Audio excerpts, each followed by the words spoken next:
நாங்கள் எங்கே போகிறது, என்ன செய்கிறது? வேலைவேல் அவையின் ஊடகங்களில் போடுறது எங்களால் நம்ப முடியாது. ஜனாதிபதிக்கு என்ன சொல்ல விரும்புகிறீங்க?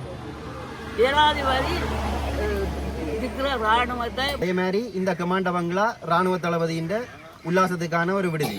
பாராளுமன்ற உறுப்பினர்களாகிய நீங்கள் எங்கள் சார்பில் கேட்க வேண்டிய ஒரே ஒரு கேள்வி, மக்கள் பிரதிநிதின்னு தங்களை சொல்றாங்கல்ல, யார் யார் கதைக்கிறேன்னு பார்ப்போம். ஏன்னா நான் அப்படி நிறைய வாக்குறுதிகளை நம்பி ஏமாந்து போய் நிற்கிறோம். 36 வருஷமாக அகதியாக்கி வச்சிருக்கீங்கள். 3/6/2024 மயிலட்டி மக்களின் மீள்குடியேற்றத்துக்கான போராட்டத்தின் 11வது வாரமாக இன்றைய தினம் இந்த இடத்திலே எமது அறவழி ரீதியான இந்த போராட்டத்தை முன்னெடுத்து கொண்டிருக்கின்றோம். எமது போராட்டங்கள் தொடங்கி 11 வாரங்கள் கடந்தும் இன்று வரையும் எமக்கான ஒரு சரியான பதில் இன்னும் கிடைக்கவில்லை.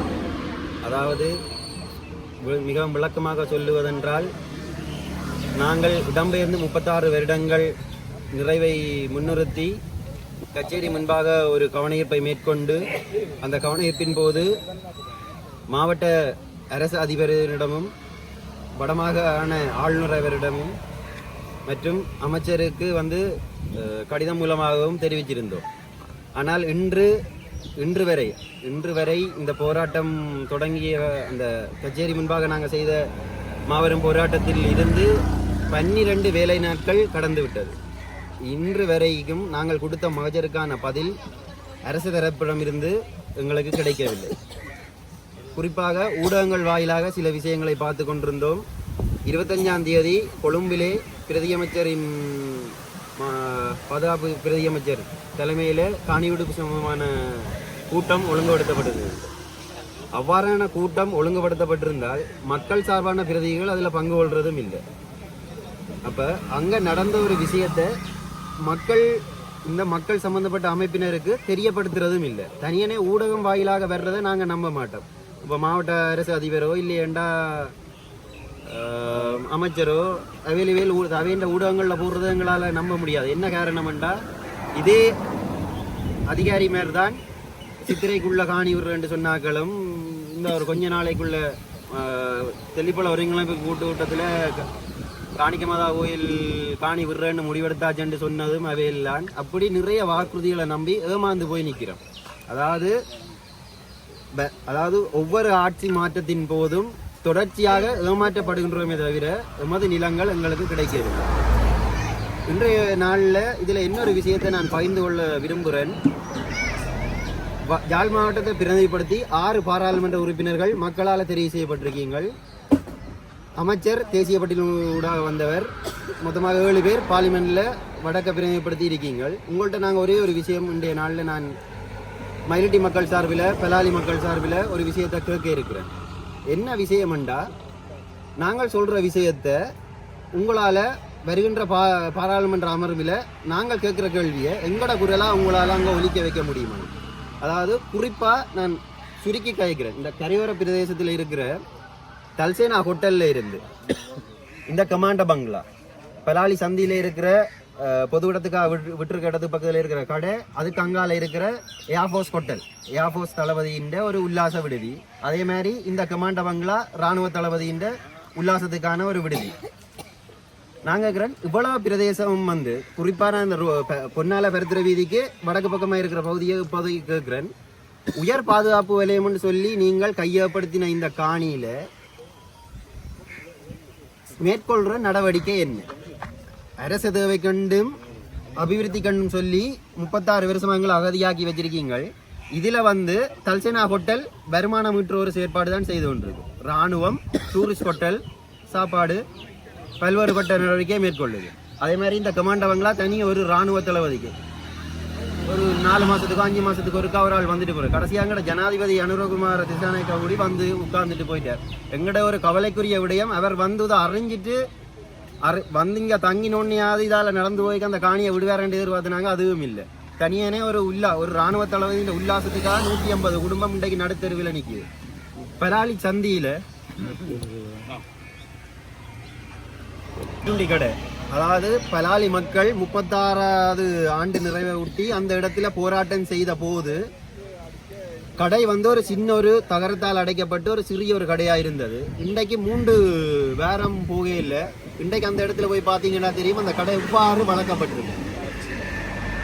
தனிமனையே எங்களோட பிரதேசத்தில் வருமானத்தை உழைக்கிறது நோக்காக கொண்டு தான் இவ்வளவு நடக்குது. அதோட அங்கால பர்பிள் பீச்னு சொல்லி இருக்கிற அதாவது ஏர்ஃபோர்ஸின் உயர் அதிகாரியின் ஒரு உல்லாச விடுதி. அது 2-3 குடும்பத்தின் காணி. ஒரு இராணுவ தளபதியின் உல்லாச வாழ்க்கைக்காக 3 குடும்பம் இன்றைக்கு நடுத்தருவில் நிற்குது. அதாவது உங்களோட உல்லாசத்துக்காகவும் வருமானத்துக்காகவும் இவ்வளவு மக்களும் காணியால் இழந்து நிற்கிறேன்டா நான் கேட்கிற கேள்வி, அதாவது பாராளுமன்ற உறுப்பினர்களாகிய நீங்கள் எங்கள் சார்பில் கேட்க வேண்டிய ஒரே ஒரு கேள்வி, பாதுகாப்பு அமைச்சிடம் இது சம்பந்தமான கேள்வியை எங்களுக்காக கேட்கணும். நான் கேட்கறது என்னென்னா, நீங்கள் உயர் பாதுகாப்பு நிலையம் என்று சொல்லி இந்த காணியை சுயரிச்சா அதுல நீங்க மேற்கொள்ற இந்த நடவடிக்கை தேசிய பாதுகாப்பு சம்பந்தப்பட்டதா இல்லைன்றது அபிவிருத்தி சம்பந்தப்பட்டதா? தேசிய பாதுகாப்புன்னு உங்களால கூறவே இயலாது. தனிமனே வருமானம் மட்டும்தான் கிட்டுறீங்க. அபிவிருத்தி என்று சொன்னாலும் எது அபிவிருத்தி? இந்த பிரதேசத்தில் இருக்கிற சாதாரண மக்கள் சாப்பாடு கடை வச்சிருக்கிறார்கள், கேன்டீன் வச்சிருக்கிறார்கள், சின்ன சின்ன விடுதிகள் அமைச்சு வாடகை கொடுக்கிறார்கள்ன்ற வருமானம் எல்லாம் இப்படி சுரண்டப்பட்டா என்னண்டு இந்த பிரதேசத்தில் இருக்கிற சாதாரண மக்கள் வாழலாம்? அதாவது நீங்க விவசாயம் செய்கிறீங்கள், வெளியில ஒருத்தன் கிலோ கத்திரிக்காய் 250 ரூபா வித்தா நீங்க 150 ரூபாய்க்கு விற்கிறீங்க. உங்களுக்கு நீங்க விற்கிறதுல நியாயம் இருக்கு. உங்களுக்கு சம்பளம் அரசாங்கம் தருது, கரண்ட் அரசாங்கம் தருது, தண்ணி அரசாங்கம் தருது. நட்டம் வந்தா உங்களுக்கு பொறுப்பு இல்லை. ஆனா எங்கட சனம் என்ன செய்யணும்? அவ்வளவும் தங்கட விலையில பொறுக்கணும். அப்ப சரியான விலையில தான் கொடுக்கணும். கொடுக்குற விலைக்கே லாபம் இல்லாம வேலை செய்து கொண்டு கேட்க என்னண்டு இந்த பிரதேசத்துல விடுபட்ட பகுதியில கூடி மக்கள் குடியேறுறது. நீங்கள் எங்கட வருமானத்தை சுரண்டி எங்களை மெல்ல மெல்ல இந்த வழிவடக்கில இருந்து அகற்றத்தான் யோசிக்கிறீங்க. அதோட பாராளுமன்ற உறுப்பினர்கள்ட்ட இன்னொரு கேள்வி, சாவச்சேரி தவிசாளர் ஒரு ஆள் பணி நீக்கம் செய்யப்பட்டிருக்க வர்த்தகமானி மூலம். அதாவது சிஓசி, அதாவது கட்டட அனுமதி சான்றிதழ் வழங்கப்படாத கடைகளுக்கு வியாபார அனுமதி வழங்கக்கூடாது. நான் கேட்கிறேன், ஆளுநர்கிட்டையும் நேர கேட்கிறேன், மாவட்ட அரசு அதிபர்கிட்டையும் கேட்கிறேன், தெல்லிப்பள பிரதேச செயலக அம்மாட்டையும் ஒரு விஷயம் கேட்கிறேன். இந்த பிரதேசத்தில் இயங்குற கடைகளில் எத்தனை கடை வியாபார உரிமம் பெற்றிருக்கு? அதாவது பிரதேச சபையிலேயோ தெல்லிப்பளையிலேயோ வியாபார உரிமம் பெற்றிருக்கு? இல்லை. கரையோர பாதுகாப்பில் ஏதாவது ஒரு கட்டிடத்துக்கு அனுமதி எடுக்கப்படல இருந்தால் காட்டுங்க. ஏதாவது ஒரு கடைக்கு இந்த பெலால் சந்தியிலே இருக்கிற கட்டி இருக்கிற கடை கடற்கரையிலேருந்து ஒரு 20-30 மீட்டர் இன்றைய கட்டுறேன், அனுமதி இருக்கா? இல்லை. இதில் இருக்கிற ஹோட்டல் தல்சேனா ஹோட்டல் என்ன அனுமதி இருக்கு? வியாபார உரிமம் இருக்கா? கரையோர பாதுகாப்பின் அனுமதி இருக்கா? இதே நாங்கள் ஒரு சாதாரண மக்களா இதுல ஒரு கடையை தொடங்குறதா இருந்தா எவ்வளவு தடுப்பு, எவ்வளவு முட்டுக்கட்ட வரும்? பிஹெச்ஐயால பிரச்சனை, பிரதேச சபையால பிரச்சனை, வியாபார உரிமம் இருக்கொண்டு கேட்குறீங்கள், அது இருக்கோ இது இருக்கோ. சரி, ஒன்றை செய்து கஷ்டப்பட்டு முன்னேற வந்தாலும் ஏதாவது ஒன்றை சொல்லி மறைக்கிறீங்க. அப்ப ராணுவத்தை மட்டும் என்னத்துக்காக விடுறீங்க? ராணுவம் என்ன ஒரு மக்களா? எங்கட பிரதேசத்தில இருந்து எங்கட மக்கள்கிட்ட உழைப்ப நீங்க வாங்குறதா இருந்தா சரிக்கு சரி மக்களை போலவே நீங்களும் வழி நடத்தப்படும். அப்ப இந்த 2 விஷயம், அதாவது இந்த அனுமதிகள் சம்பந்தமான விஷயமும் உயர் பாதுகாப்பு நிலையம் என்று சொல்லி கையப்படுத்தி இருக்கிற இந்த காணியில ராணுவம் என்னென்ன நடவடிக்கை மேற்கொள்ளுது என்று சொல்லியும் இந்த 2 கேள்விக்குரிய பதிலையும், அதாவது மக்களால தெரிவு செய்யப்பட்ட பிரதிநிதிகள் என்று இருக்கிற இந்த 6 பாராளுமன்ற உறுப்பினர்கிட்ட நான் ஆளுங்கட்சி எதிர்கட்சி என்று கேட்கிறேன். நீங்களும் மக்களால தெரிவு செய்யப்பட்டிருக்கீங்க. நீங்கள் மக்களால தெரிவு செய்யப்பட்டதுக்கு நன்றி கடனாக இருக்க மாட்டா இந்த கேள்வியை பார்லிமெண்ட்ல யார் உறக்க கேட்கிறேன் என்று பார்ப்போம். அதாவது எங்கள் பிரதிநிதிகள் யார் என்று நாங்கள் வெளிச்சம் போட்டு காட்டுவோம். நான் சொன்ன விஷயத்தை லெட்டர் மூலமாகவும் அமைச்சர் உட்பட 6 பாராளுமன்ற உறுப்பினருக்கு அனுப்பி வைக்கிறோம். இதுல இருந்து வர்ற பார்லிமெண்ட் அமர்வில் இது சம்பந்தமா மக்கள் பிரதிநிதி தங்களை சொல்றாங்கல்ல யார் கதைக்கிறேன் பார்ப்போம். ஏன்னா நாங்க செய்யற போராட்டத்துக்கு விரும்பியோ விரும்பாமலோ நிறைய பாராளுமன்ற உறுப்பினர் வந்து போறேன். சில பேர் தொடக்கத்தில் வருவின பேருந்து இந்த வரைக்கும் காண இல்லை, சில பேர் வந்ததே இல்லை. அப்படி இருக்க வர்ற வேலையும் அவதூறா கதைக்கிறது. நாங்கள் எந்த ஒரு அரசியல் சாயமும் இல்லாத ஒரு போராட்டத்தை தான் செய்து கொண்டிருக்கோம். மக்கள் போராட்டம், அரசியல்வாதிகளும் அரசு அதிகாரிகள் பிரதேச உறுப்பினர்கள் எங்களுக்கு ஒத்துழைப்பு வழங்குறதை விட இது அவையன்ற போராட்டம். ஆனா அவைகளுக்கு நாங்க கடமைப்பட்டிருக்கோம் என்னன்னா நிறைய விஷயம் எங்களுக்காக உதவியா செய்து கொண்டிருக்கின அப்படியானவர்களையும் அவதூறா கதைக்க வேண்டான்னு இந்த இடத்துல சொல்றேன். இந்த 2 பிரதானமான கேள்விக்கு இந்த அமைச்சு, அதாவது பார்லிமெண்ட்ல இது சம்பந்தமான ஒரு சரியான கேள்வியை கேட்டுட்டு யாராவது ஒரு பாராளுமன்ற உறுப்பினர் எங்களோட பிரச்சனை சம்பந்தமா கதைச்சிட்டாருன்னு நீங்க சொல்லுங்க. தமிழ், அதாவது ஆளுங்கட்சி இல்லாதவர்கள் கதைக்க வாய்ப்பு இருக்கு, அவர்கள் கதைச்சு கொண்டே இருக்கணும். தேசிய மக்கள் சக்தி அரசாங்கத்தில் இருக்கிற, அதாவது நடைமுறை அரசாங்கத்தில் இருக்கிற காணிகளை விடுவிப்போம் என்று கூறி வந்தவர்கள் இது சம்பந்தமா இந்த 2 கேள்விக்கும் எனக்கு பதில் தான். அதாவது நாங்கள் அனுப்பின கடிதத்துக்கும் இன்று வரைக்கும் பதில் இல்லை. இன்றைக்கு நான் இந்த இதில் கேட்குற கேள்விக்கும் பதில் வரப்போறது இல்லை, கேட்க மாட்டீங்க, கேட்கவும் மேலாது.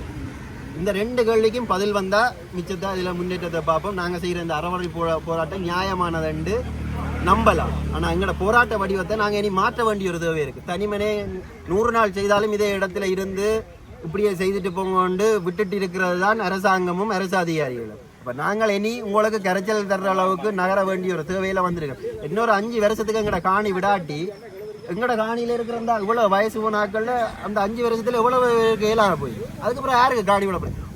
அதாவது எந்த அரசாங்கம் ஆட்சிக்கு வந்தாலும் அவையில் சிந்தனையில வச்சுக்க ஒரே ஒரு விஷயம், இன்னொரு கொஞ்ச காலம் இதை தள்ளி போட்டுட்டா நஷ்டஈடும் கொடுக்க தேவையில்லை, காணியும் கொடுக்க தேவையில்லை. அதாவது மக்கள்கிட்ட சொத்தை கொள்ளையடிக்கிறதுக்கு கண்டு மட்டும்தான் எல்லாரும் ஆட்சி செய்யுது. இது உண்மையான விஷயம், ஏற்றுக்கொள்ளணும். அப்படி இல்லை என்று சொன்னா இது சம்பந்தமான கருத்துக்கு மீள்வதிவத்தான்.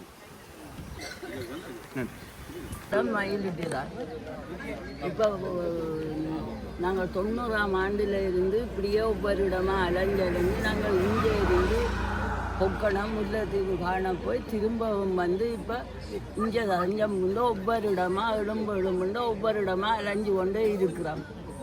நாங்கள் எங்களுக்கு உழைக்கிறதுக்கு இடம் இல்லை, இதுக்கா வீடு இல்லை, வசதி இல்லை, ஒன்றும் இல்லை. நாங்கள் என்ன செய்கிறது, எங்கே போகிறது? எங்களோட இடத்துல விட்டுட்டாங்க தயவு செய்து. இப்போ 36 வருஷமாக நாங்கள் சாப்பிட இல்லாத நிலையில் கூட வந்துட்டோம். இன்னும் எங்களுக்கு சமாளிக்க முடியாது. பிள்ளைகளுக்கு படிப்புக்கு கஷ்டம். இதிலும் இருக்குது காணி, மற்ற இஞ்சாலும் இருக்குது, தோட்ட காணியும் இருக்குது, வீடு கட்டின காணிகள் எல்லாம் இருக்குது. எல்லாத்தையுமே பிடிச்சி வச்சுருந்தா நாங்கள் என்ன செய்கிறது, எங்கே போகிறது? பிள்ளைகளும் மேலே உங்களை படுது, படிக்க வழி இல்லை, நிம்மதியாக இருக்க வழி இல்லை, உழைச்சாதவர்களுக்கு படிப்பு சிலவுகளை கொடுக்க வழி இல்லை. நாங்கள் எங்கே போகிறது, என்ன செய்கிறது? தயவு செய்து எங்களோட இடங்களை விட்டு தாங்க. அவை இருந்த இடத்துக்கு அவைய போக சொல்லுங்க. எங்களோட காணிகளை எங்களுக்கு விட்டு தர சொல்லுங்க. நாங்கள் இனியாவது சாகிற காலத்தில் நிம்மதியாக எங்களோட காணியண்டு எங்களுக்கு ஒரு கொட்டில் போட்டு நாங்கள் நிம்மதியாக இருந்து ரெண்டாவது நாங்கள் சாகிறது. எங்களோட பிள்ளைகளுக்கு எங்களோட காணியால் ஒரு கொஞ்சம் கூட அடையாளமே தெரியாது. அப்படியா நிலைமையில பிள்ளைகள் இருக்க நாங்கள் கண்மூடி போவிட்டால் எங்களோட பிள்ளைகளை என்னென்று அந்த இடத்த பார்க்கறது வாரது அதையும் இருப்பினமோ தெரியாது. நாங்களும் இங்கே இருந்து எல்லா இடமும் திரிஞ்சு களைச்சி போயினோம். இப்போ இங்கேயும் ஒவ்வொரு கிழமையும் வந்து அலைஞ்சு கொண்டு இருக்கிறோம். எங்களுக்கும் ஒரு நேரம் ஒரு பதிலும் கிடையாதான். நாங்கள் இப்படியே வந்து பிச்சைக்காரன் மாதிரி இந்த தெருக்கானில் இருந்து மழை என்ன வெயில் என்ன எல்லாத்திலும் முத்தடிச்சோண்டு இப்படியே தெரிகிறோம். எங்களுக்கு என்ன முடிவு தர போயினோம், என்ன செய்ய போயினோம்? எங்களுக்கும் வயது போய் கொண்டு இருக்குது, திரிய இயலாது. வந்தான் மறுத்தான நீனும் நாங்கள் எவ்வளவு கதையண்டு கேட்டு தாங்குறது, தாங்க இயலாது எங்களால். நாங்கள் என்ன செய்கிறது? எங்களோட இடங்களை விட்டு தாங்கோ, எங்களோட இடங்களை பார்க்க கூட விட மாட்டேனோம். அப்படி தங்கட மாதிரி வச்சு கொண்டு இருக்கணும். நாங்கள் இங்கே என்ன செய்கிறது, எங்கே போகிறது? இனியாவது விட்டு தந்தால் நாங்கள் நிம்மதியாக வந்து இருக்கலாம், கண்ணெல்லாம். என்ன நடக்க போகுதுன்ட்டு எங்களுக்கு தெரியாமல் கிடக்கு. நாங்களும் ஒவ்வொரு கிழமையும் வந்து நல்ல பதில் கிடைக்கும், எங்களோட காணியை விட்டு தருவினோம்ண்டு கதைப்பினோம்ண்டு எதிர்பார்த்து கொண்டு இப்படியே இருக்கிறோம். நாங்களும் என்ன செய்கிறது?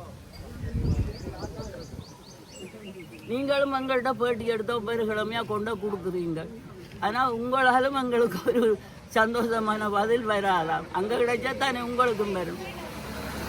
இப்போ நாங்களும் என்ன செய்கிறது? ஆசைக்கு ஒரு இடமும் போகவும் இல்லாது பார்க்கவும் இல்லாது நாங்கள் சரியான இது கஷ்டத்தில் இருக்கிறோம். நீங்கள் ஜனாதிபதிக்கு என்ன சொல்ல விரும்புகிறீங்க? ஜனாதிபதி இருக்கிற இராணுவத்தை முந்தி இருந்த இடத்துக்கு அவைய போக சொல்லி போட்டு எங்களோட காணிகளை விட்டு தர சொல்லுங்க. நாங்கள் எங்களோட காணிகளில் இருக்கோம். எங்களுக்கு தொழில் செய்ய வசதி இல்லை, இருக்க வசதி இல்லை, ஒரு இடம் போக்குவரத்து சகலாலும் நாங்கள் துன்பத்தில் தான் வாழ்கிறோம். இதில் எல்லாமே நாங்கள் ரோட்டு காணில் வந்து காவல் இருக்கிறோம். எங்களோட காணியை விட சொல்லித்தானே. மயிலடி சந்தையில் இருந்த நாங்கள் பேருந்து கொழும்புக்கு போயிருந்தாங்க, யாழ்ப்பாணம் போயிருந்தாங்க. இப்போ இதில் இருக்கிற கச்சேரிக்கும் போய் வந்து எங்களுக்கு ஒரு முடிவும் இல்லை. இனி எங்கே போகிறது நாங்கள்? கச்சேரியில் இதை பற்றி ஒரு முடிவு நீங்கள் கேட்கலையா? எங்க போன கச்சேரியில் போராட்டம் வச்சிருக்கீங்களா? பெரிய போராட்டம் ஒன்று கடிதம் எல்லா இடம் போகிற இடம் எல்லாம் கொடுத்தேன். நாங்கள் எங்களுக்கு வந்து கடிதம் வாங்கினோம். கடிதம் வாங்கினோம். நாங்கள் கேட்கல. நாங்கள் பார்த்தோன்ட்டு இருந்தோம். நாங்கள் ஆம்பளை 4 பேர் போய் கொடுத்துட்டு வந்தவன். என்ன சொன்னோம் உங்களுக்கு? அவையே என்னது சொல்றது, கடிதத்துக்கு தான் வாங்கி கொண்டு விட்டு இருக்கணும்.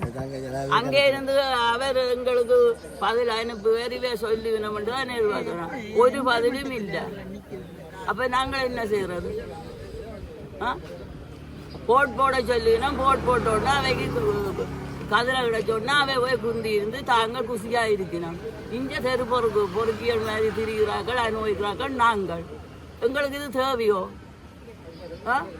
நாங்கள் இனி இல்லைண்டா இங்கே எங்கேயாவது எல்லாரும் சேர்ந்து ரெண்டு அடித்து வந்து குந்த போகிறோம். வேறு வழி எங்களுக்கு இல்லை. எங்களால் அந்நிய இடத்துல நடுக வண்டாமரத்தான் நாங்கள் இங்கே கேட்டுக்கொண்டு எங்களால் தாங்கி இருக்க இயலாது. நாங்கள் வந்து ரெண்டு அடித்து இதில் இருக்கிற மாதிரி எங்கேயாவது இடத்த இருக்க போகிறோம். எங்களோட காணிகள் இங்கே கனம் இடத்த கிடக்க. ஆனால் எங்கேயாவது வெளியான இடத்தை ஆயத்த காணின்னு சொல்லி நாங்கள் இருக்க போகிறோம். அதை செய்கிறதே இனி நாங்களே அனுபவிக்க வேண்டிய வேறு வழி எங்களுக்கு தெரியாது. நாங்கள் இங்கே என்ன செய்கிறது? 36 வருஷம் அண்டைக்குள்ள அரைவாசி காலம் போட்டுது. இன்னும் காவாசி காலம்தான் எங்களுக்கு இருக்குது.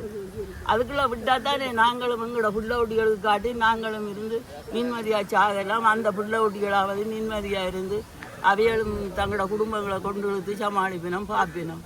இல்லையண்டா என்ன செய்கிறது? அவை நேராக வந்தாலும் நாங்கள் எங்களோட உயிர் போவோம்னு பயப்பட மாட்டோம். நாங்கள் நேராக கேட்போம். விடுங்கோண்டு பெருமையாக கேட்போம். சண்டை பிடிக்க மாட்டோம், பெருமையாக கேட்போம். நாங்கள்